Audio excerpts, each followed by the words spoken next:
പടം ഇഷ്ടമായോ എന്ന് ചോദിച്ചാൽ ഇഷ്ടമായി. ഒരു തരക്കേടില്ലാത്ത ഡീസൻറ്റ് ഫാമിലി ഡ്രാമ, അതാണ് വിശ്വനാഥൻ സൺസ്.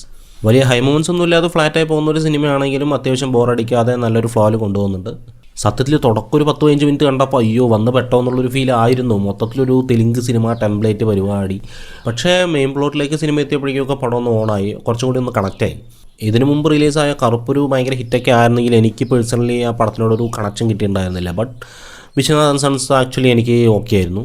ലക്കി ഭാസ്കറിന് ശേഷം വെങ്കി അട്ലൂരി ചെയ്യുന്ന സിനിമയാണെന്ന് പറഞ്ഞിട്ട് ആ ലെവലിൽ സിനിമയൊന്നും പ്രതീക്ഷിച്ച് പോകരുത്. ലക്കി ഭാസ്കറിലെ പോലെ ഒരു ടൈറ്റ് സ്ക്രീൻ പ്ലേ അല്ലെങ്കിൽ എൻഗേജിങ് നെറേറ്റീവ് സ്റ്റൈലൊന്നും അല്ല. ഇത് കംപ്ലീറ്റ്ലി മറ്റൊരു സോണാണ്.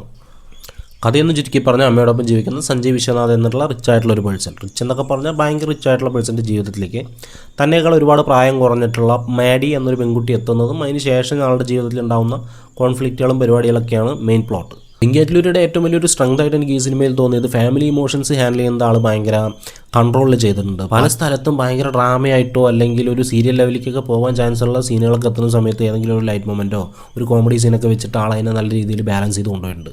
ആൻഡ് ദ വൺ സൂര്യ, ആളെ കുറിച്ച് പിന്നെ പ്രത്യേകം പറയേണ്ട കാര്യമില്ല. ആളൊരു ഡയറക്ടേഴ്സ് ആക്ടറാണ്. ഏതൊരു ഡയറക്ടർ ഏതൊരു റോൾ കൊടുത്താലും ആൾക്ക് പെർഫെക്റ്റ്ലി സ്യൂട്ട് ആയിരിക്കും. അതുപോലെ തന്നെ ഈ റോളും ആൾക്ക് പെർഫെക്റ്റ്ലി സ്യൂട്ടാണ്. ആളിനെ കാണുമ്പോൾ തന്നെ ഒരു റിച്ച് ലുക്കാണ്.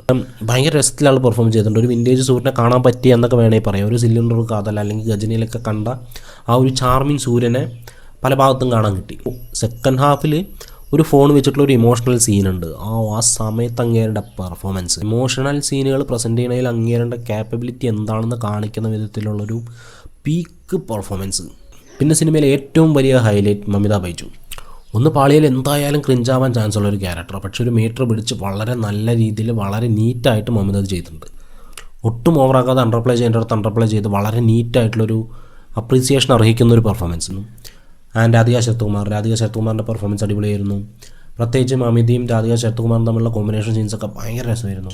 അവരുടെ കെമിസ്ട്രി സിനിമയുടെ ഫാമിലി പോർഷൻസിന് ഭയങ്കര ഒരു എനർജി കൊടുക്കുന്നുണ്ട്. വിഷ്വൽസൊക്കെ ഭയങ്കര രസമായിരുന്നു. ജി വി പ്രകാശിൻ്റെ മ്യൂസിക് അടിപൊളിയായിരുന്നു. സോങ്സ് ഓൾസോ സർപ്രൈസിംഗ്ലി ഇടയ്ക്ക് വരുന്ന 2 ആക്ഷൻ ബ്ലോക്കുകൾ നല്ലതായിരുന്നു. അങ്ങനെ ഭയങ്കര സംഭവം അല്ലെങ്കിലും കോമഡി ഫാമിലി മൊമെൻറ്റ്സൊക്കെ ആയിട്ട് അത്യാവശ്യം എൻ്റർടൈൻ ചെയ്തിട്ട് ഒരു കംഫർട്ടബിൾ ഫസ്റ്റ് ഹാഫ് ആയിട്ട്.